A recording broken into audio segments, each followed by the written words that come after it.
Olá, eu me chamo Lívia, sou de uma cidade do interior de São Paulo que eu não posso revelar o nome, pois a minha mãe aceitou que eu enviasse esse relato aqui para o canal se eu não dissesse o nome da cidade em questão, pois ela teme muito pela nossa segurança e ela também esteve envolvida na experiência que eu vou relatar aqui.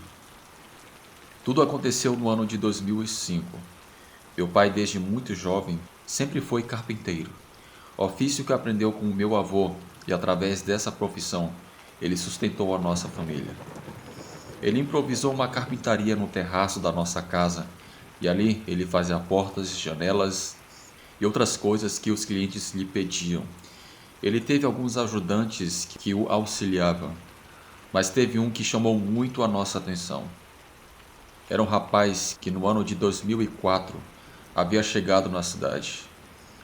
Ele era da roça e foi para nossa cidade buscar uma nova oportunidade de vida. Ele chegou na carpintaria do meu pai pedindo a ele um emprego de ajudante. Ele disse que se chamava Leopoldo e tinha noções de carpintaria. Meu pai era do tipo que trabalhava sozinho, mas acabou aceitando devido que tinha bastante demanda de trabalho e muitas pessoas procuravam ele para fazer algum tipo de serviço. Então Leopoldo, com o passar dos meses, foi se estabelecendo no negócio do meu pai. Ele era um cara caladão, mas era muito trabalhador. 2 anos antes, a minha irmã mais velha havia dado luz à sua primeira filha, a minha pequena sobrinha que vou chamá-la de Maria. Devido ao trabalho da minha irmã, ela deixava Ana para que eu e minha mãe pudéssemos cuidar dela. Às vezes, ela até dormia conosco, mas depois íamos deixar minha sobrinha na casa da minha irmã. Para chegar na casa da minha irmã, nós temos que pegar um ônibus, mas não é muito longe. Deve ser uns 4 quilômetros de distância. Uma certa tarde, fomos deixar a minha sobrinha na casa da minha irmã, a pedido dela. Eram umas 6h30 da tarde. Eu e minha mãe fomos para a parada, pegamos o ônibus e fomos para a casa da minha irmã. Quando chegamos lá, minha irmã e o meu cunhado estavam se preparando para sair. Porém, iria ser lá por volta das 9 horas da noite. E ficamos um bom tempo conversando e acabamos não vendo o tempo passar. Após uma longa noite de conversa, eu vi que faltavam 10 minutos para que ele saísse. O meu cunhado nos ofereceu uma carona até a nossa casa, mas a minha mãe disse que não era necessário e já iríamos para a parada de ônibus. E ela não queria incomodar também. Até hoje eu me pergunto onde que minha mãe estava com a cabeça para fazer aquela merda. O meu cunhado me deixou na parada de ônibus e depois, junto com a minha irmã e minha sobrinha, foram para o seu compromisso. Ficamos na parada de ônibus, porém o tempo passava e nada do ônibus passar.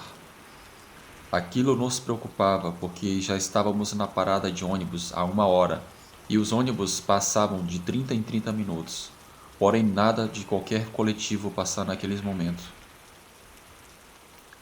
Até que, para nossa desagradável surpresa, passou um homem na parada se queixando que os motoristas resolveram fazer uma greve de surpresa e que não iria mais passar ônibus naquela noite. Nos perguntamos o que iríamos fazer. Eu e minha mãe não tínhamos celular. Não dava para ligar para minha irmã para que ela pudesse nos deixar em casa. Era 10 horas da noite e meu pai deveria estar muito preocupado. Eu me queixava por minha mãe ter tido aquela triste ideia de querer ir de ônibus para casa. Não nos restava outra opção senão ir andando. Uma parte do caminho havia algumas casas, mas outras partes havia somente mato dos 2 lados da rua e pouca iluminação.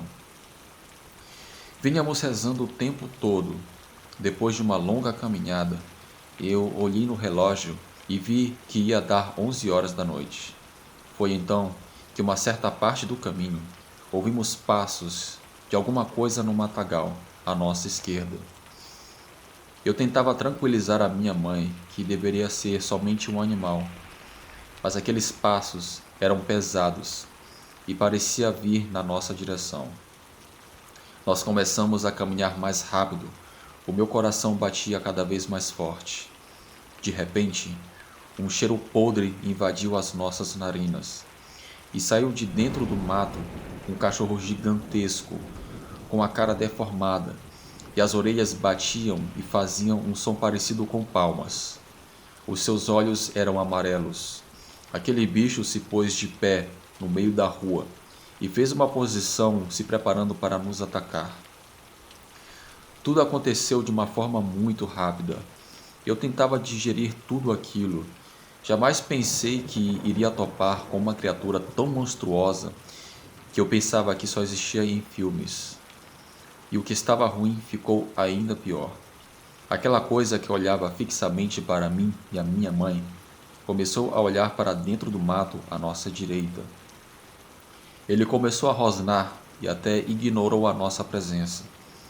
Foi aí que o inacreditável aconteceu. Uma outra criatura muito feia pulou em cima da primeira.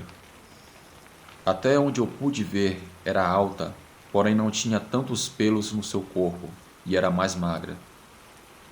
O que mais me assustava era que a sua cabeça era a mistura de animal com ser humano. Aqueles dois seres travaram uma luta violenta na nossa frente.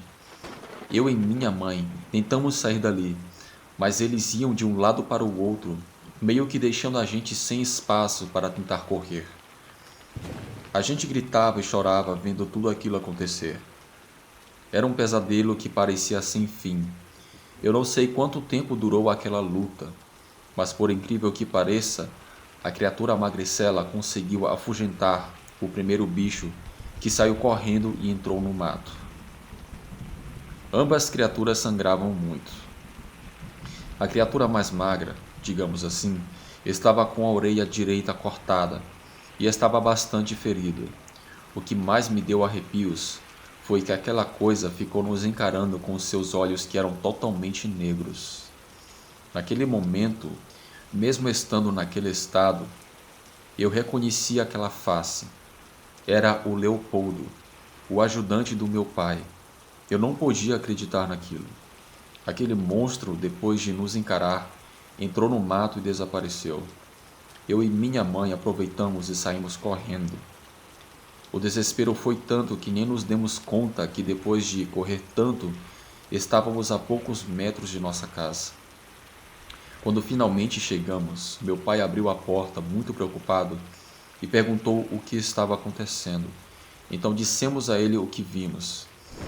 Pelo estado que nós estávamos, ele não duvidou da nossa história e disse que nós vimos 2 lobisomens brigando e que tivemos muita sorte de sairmos vivas. Minha mãe estava muito mal e teve que tomar calmantes para finalmente dormir.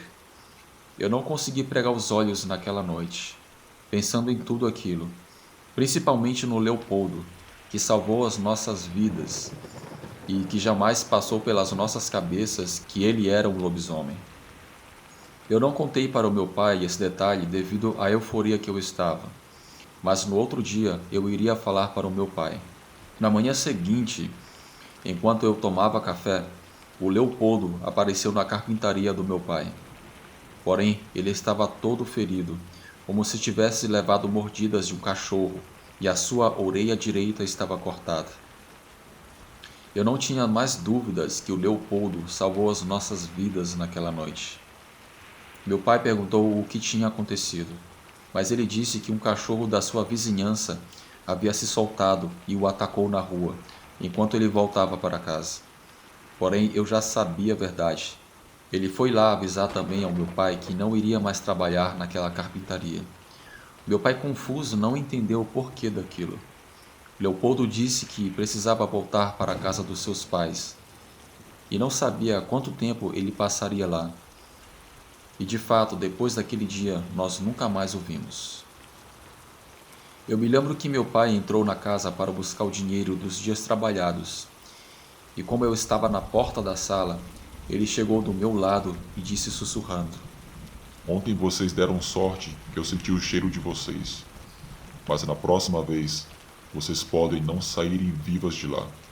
Nunca mais andem por aquelas bandas altas horas da noite. Quando ele me disse aquilo, eu gelei dos pés à cabeça. Minha mãe estava na cozinha e nem viu quando ele chegou. Meu pai chegou e me entregou o dinheiro. O Leopoldo deu as costas e foi embora. Meu pai ficou bem chateado, pois gostava do Leopoldo. Era um jovem trabalhador, muito responsável e nunca faltava no serviço. Eu contei ao meu pai sobre o que eu sabia. Meu pai ficou aterrorizado, mas ao mesmo tempo agradecido porque, mesmo sendo um lobisomem, o Leopoldo não tinha a intenção de nos machucar ou fazer algum mal.